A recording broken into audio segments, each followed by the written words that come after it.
bergabung.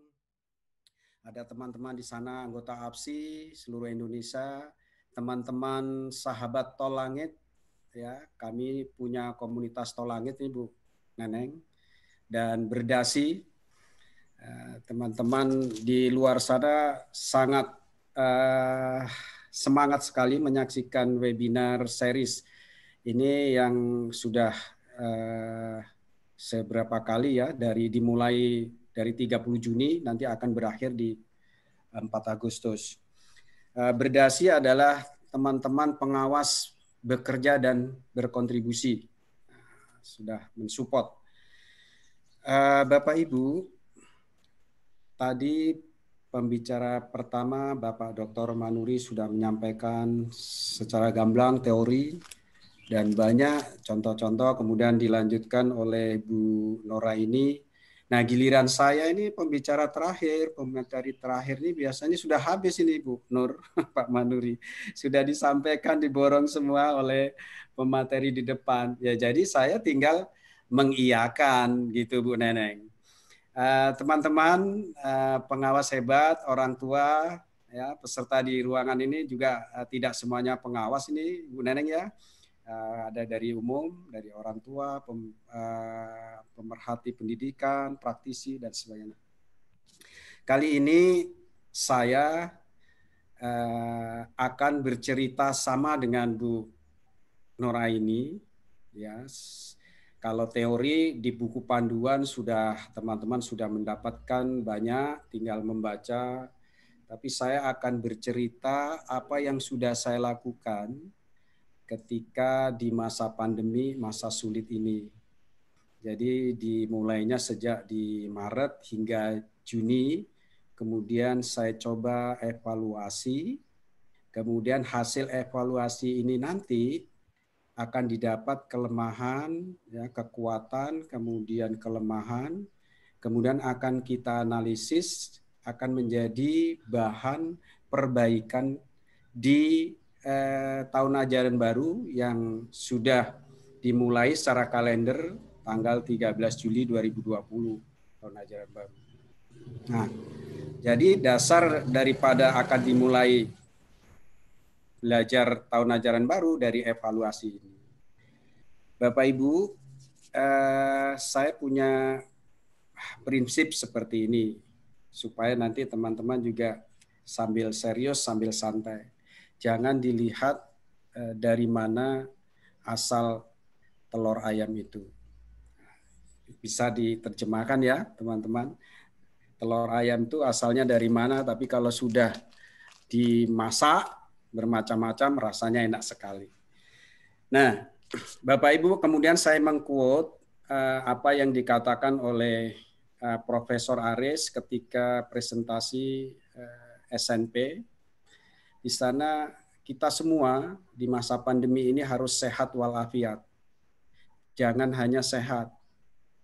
Nah, ini lalu saya analogikan di sekolah binaan saya, khusus di kejuruan Bapak Ibu.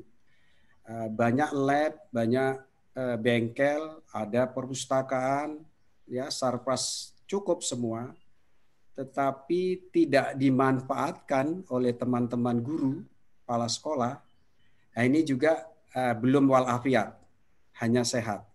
Nah, itulah quote saya di awal dalam rangka evaluasi pelaksanaan belajar dari rumah sebagai bagian dari tupoksi pengawas sekolah. Baik,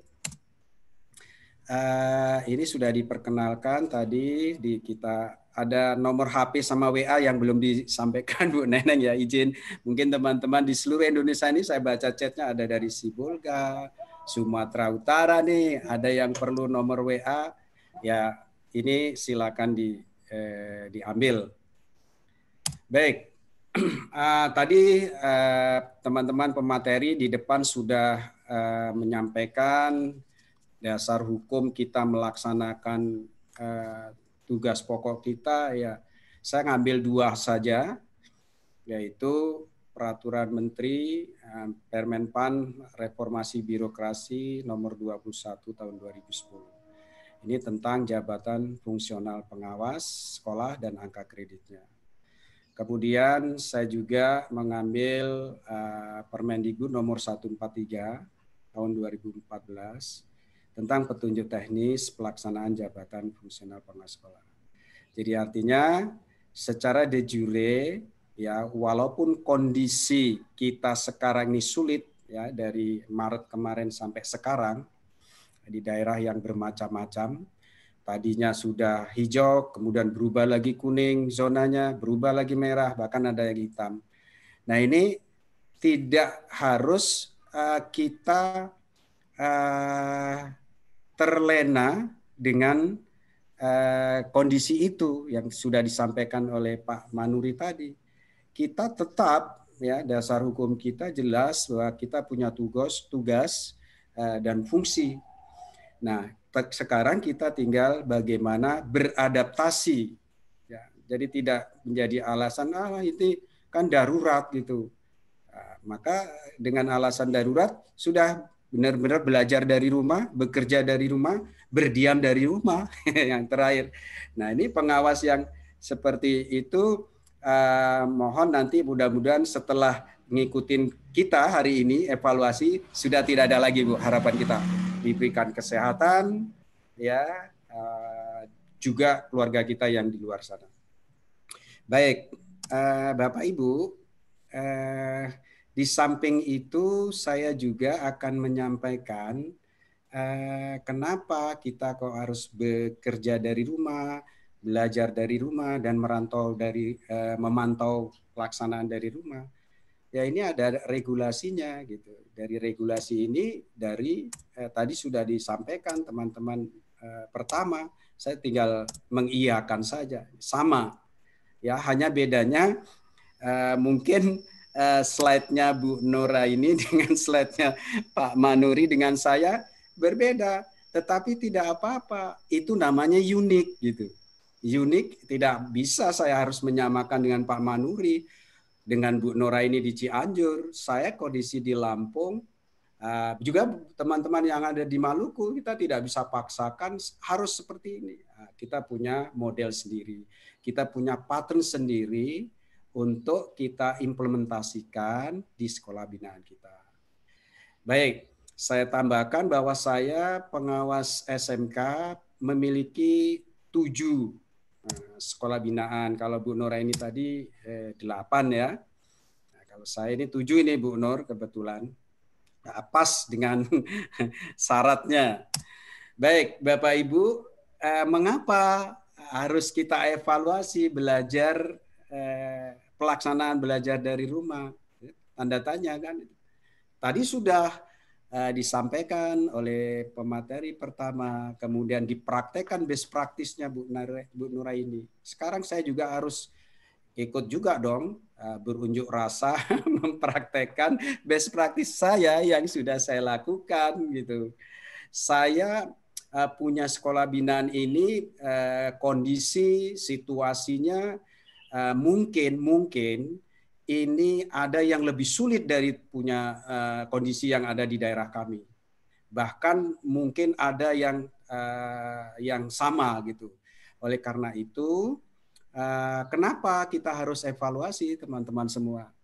Ya, yang pertama tentu supaya kita nanti akan mendapatkan gambaran umum tentang kondisi real. Nah, kondisi real itu kita akan dapatkan tidak sekedar menyebarkan instrumen gitu ya Bu Nuraini ya, Bu Neneng ya, Pak Manuri, instrumen sebar selesai, tidak, bisa saja direkayasa gitu ya.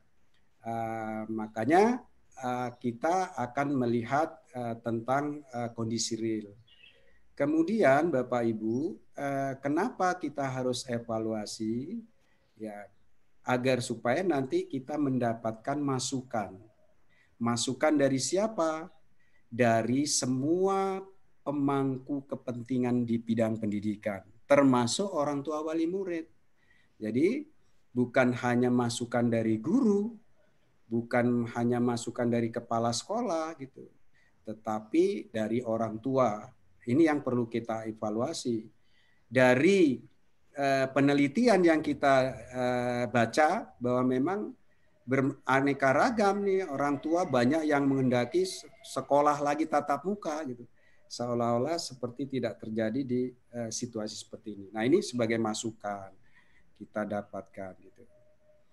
Kemudian mengapa kita harus evaluasi pelaksanaan belajar dari rumah kemarin dari bulan Maret hingga bulan Juni, ya kurang lebih 4 bulan ini, yaitu untuk mengidentifikasi apa sih kelemahan dan apa kekuatannya. Nah, nanti kita akan bercerita best practice-nya.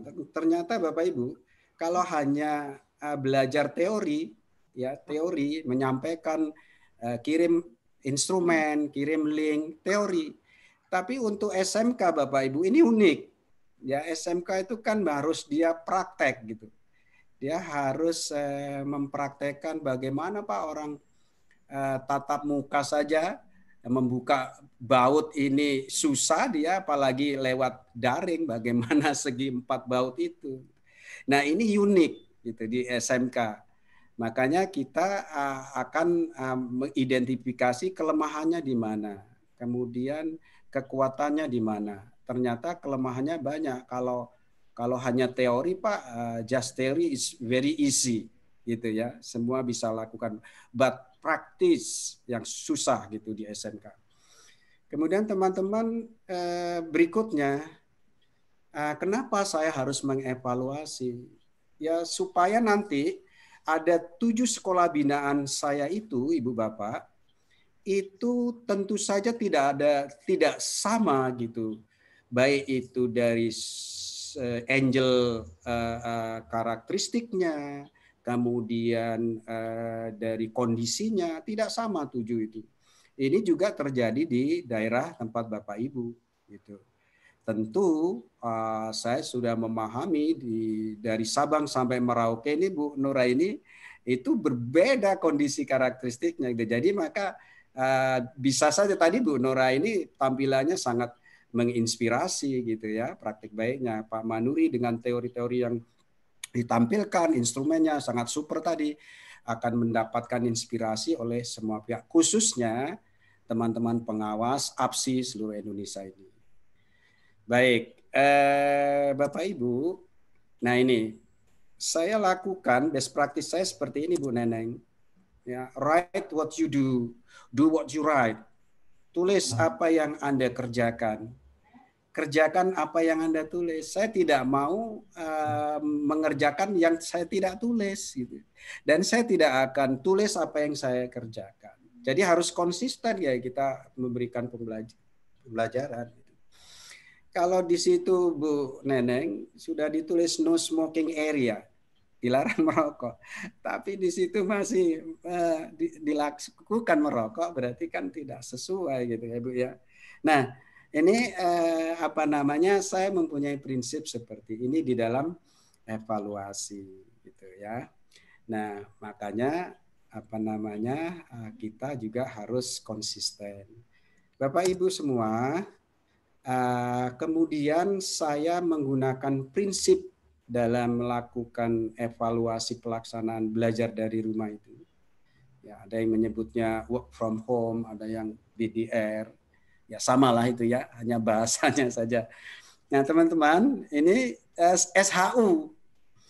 Jadi prinsip ini saya pakai untuk membuat proses pelaksanaan ketika saya melakukan evaluasi ya pelaksanaan belajar dari rumah.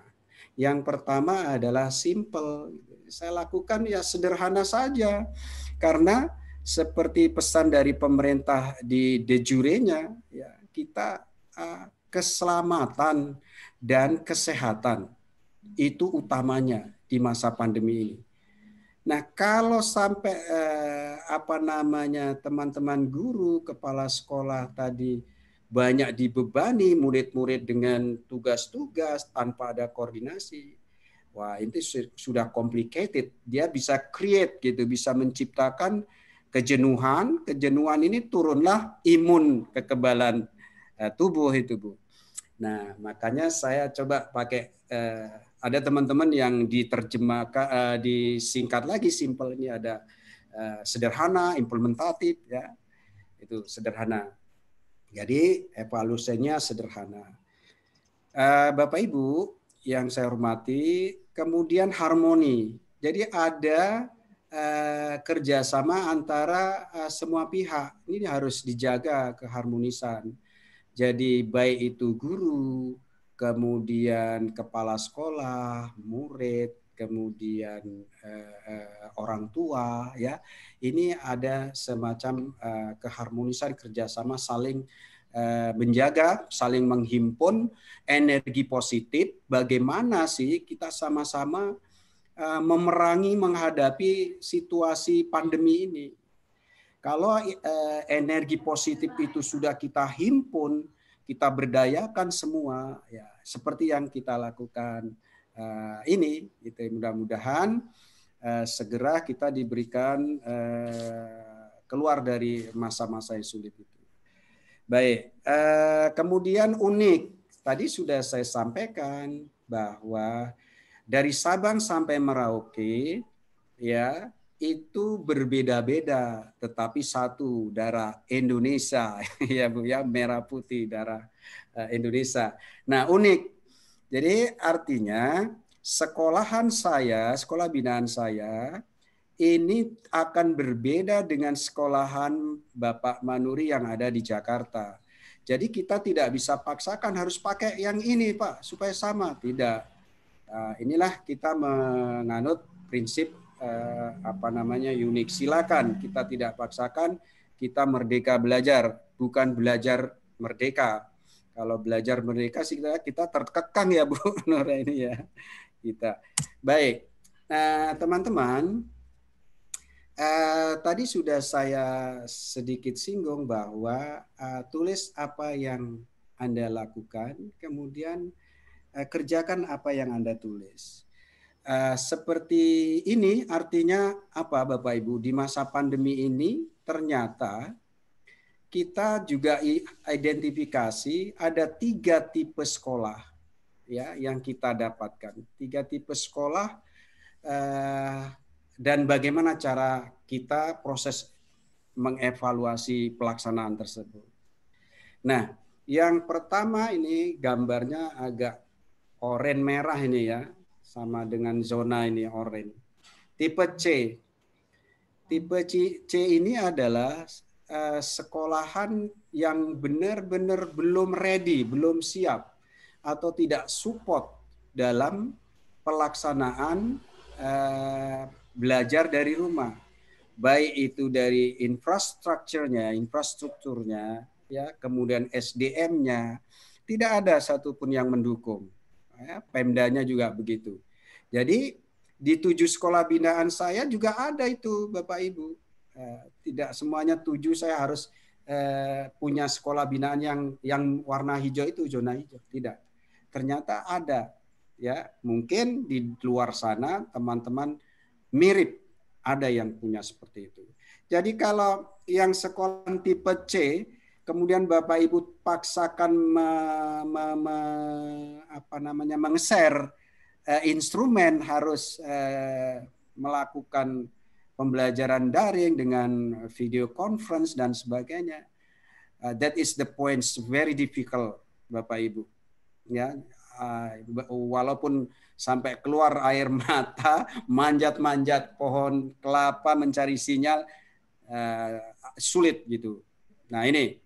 Kemudian yang kedua Bapak Ibu adalah tipe B. Tipe B ini adalah hanya sebagian yang siap. Bisa jadi mungkin nih di sekolahan saya kemarin sudah saya identifikasi rata-rata yang masuk di kategori tipe B. Dia ada perangkatnya, ya ada SDM-nya mampu, tetapi internetnya, servernya tidak ada. Nah ini juga kondisi nyata yang perlu kita selesaikan, kita cari jalan keluar sebagai pendamping ya, pengawas sebagai pendamping tipe B. Atau begini, dia sudah ada perangkat ya, lab punya, kemudian sekolah menyediakan internet dan sebagainya. Tetapi SDM-nya tidak banyak yang bisa memanfaatkan. Nah, ini menjadi masalah yang perlu kita cari juga solusinya. Nah, ini yang disebut sehat, tidak walafiat. Bapak Ibu, teman-teman semua yang ada di ruangan ini maupun yang sedang mengikuti di live streaming YouTube di luar, yang kita harapkan sih semuanya ada tipe A. Zona hijau nih, sudah mekar daunnya. Ini saya dengar tadi paparan Bu Nora ini praktik best practice-nya ada di sekolah, salah satu sekolah swasta. Jadi sebelum pandemik ternyata sekolah tersebut sudah jauh-jauh hari mengantisipasi ya melakukan pelaksanaan dengan teknologi ini. Sama dengan yang dilakukan oleh APSI Pusat. Ini Pak Sekjennya Pak Dr. Manuri ini sudah melakukan jauh-jauh hari sebelum terjadi pandemi belajar dari rumah, melakukan pembelajaran semua pengawas seluruh Indonesia ya mempersiapkan teknologi namanya digital kepengawasan. Jadi saya sangat berterima kasih, termasuk saya alumninya ini Bu, mengikuti pelatihan yang dilakukan oleh APSI Pusat. Nah, Bapak Ibu, yang tipe A ini seluruhnya sudah siap dengan teknologi. Ya, baik itu infrastrukturnya, kemudian Pemdanya, ya, dari semua unsur komponen di dalam sudah melaksanakan teknologi, sudah siap. Dan ini juga sudah menggunakan Learning Management System, LMS. Dan ini tentu memang kita akan ke arah ke sana semua. Mudah-mudahan insya Allah sekolahan kita seluruh Indonesia akan merata seperti ini harapannya. Bapak Ibu, berikutnya adalah saya juga akan menceritakan critical incident saya. Ya, critical incident saya itu peristiwa-peristiwa penting yang sudah saya lakukan untuk menuju sekolah binaan itu sama prinsipnya dengan teman-teman yang ada di ruangan ini, bahkan yang di luar sana. Hanya mungkin belum dapat kesempatan saja, Bu Neneng ya. Kebetulan saya mewakili di sini. Critical incident ini adalah peristiwa-peristiwa penting. Peristiwa adalah peristiwa, nggak ada yang benar, nggak ada yang salah. Ya, oleh karena itu saya akan menceritakan bahwa untuk mendapatkan data, informasi dalam pelaksanaan evaluasi, saya lakukan school visit, ya kunjungan ke sekolah. Nah, school visit ini Bapak Ibu, ada sekolah-sekolahan yang memang, ya, yang memang kalau tadi sekolahan Bu Nur ini ada di tengah kota, ya, tapi nggak di tengah-tengah kota, bener lah di pinggir lah. Kalau di tengah mobil angkot nggak bisa lewat, Ibu. Nah, jadi di tempat saya, tempat kami di kabupaten itu, Bu, ya itu ada sekolah binaan yang memang kalau kita melakukan verifikasi evaluasi, itu kalau berangkatnya jam 5 subuh atau jam 6, ya, itu baru kita akan sedikit efektif gitu. Karena dia harus melalui kurang lebih ada yang jarak tempuh 180 km. 100 kilometer kalau dia di perkotaan tol jalannya relatif sangat cepat ditempuh. Tetapi kondisi ini tidak seperti yang kita bayangkan gitu. Sehingga kita juga dalam school visit itu ini ada beberapa gambar saya harus lakukan pulang ini malam sampai rumah jam 9 malam. Ada salah satu sekolah. Nah, untuk menempuh di sekolah binaan seperti ini. Baik, berikutnya Bapak Ibu, verifikasi di sekolah binaan ini. Ya, bagaimana pelaksanaan belajar dari rumahnya? Kami untuk menjaring, mengambil data, apakah sejauh ini dari bulan Maret sampai bulan Juni itu apa yang sudah dilakukan? Ternyata memang rata-rata Bapak Ibu sama yang sudah disampaikan Bapak Ibu tadi bahwa kendalanya rata-rata memang di kuota dan jaringan. Itu secara umum. Ya, secara umum lainnya tambahannya, Bapak Ibu, tidak semua murid, tidak semua guru itu ternyata memiliki gadget gitu ya, smartphone atau laptop.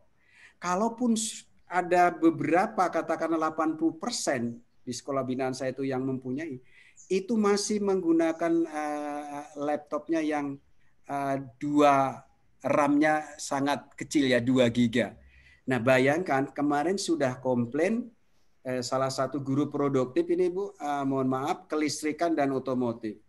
Saya tidak bisa membuat pembelajaran video, Pak, Ibu. Kenapa? Alasannya yang pertama, ya, dalam merekam dengan kemampuan HP-nya yang hanya 2 RAM itu tidak akan didapatkan gambar yang kompatibel. Ya, kalau mau meng-create video pembelajaran kelistrikan dan otomotif.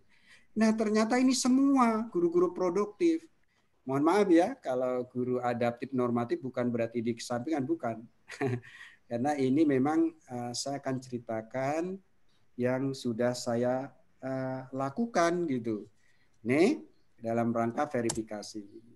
Terkadang juga kita melalui supaya kita fun gitu Bapak Ibu, Bu Neneng. Saya juga punya hobi fishing gitu ya. Ada melewati sekolah yang melewati ini saya manfaatkan. Saya ikutlah biar enak menghibur di pandemi ini gitu sambil melaksanakan di perahu. Nah ini kadang-kadang. Nah, verifikasi di sekolah binaan lainnya bisa kita lihat Bapak Ibu, saya kebetulan memang mengendarai sendiri, tidak ada driver ya, merangkap. Turun dulu, turun, saya jajaki dengan sepatu, ini dalam nggak, ini nyangkut nggak ini. Ya, kebetulan ada tukang rumput lewat, Mas, tolong ambilkan ini sih, gitu gambar untuk menjadi bukti fisik saya.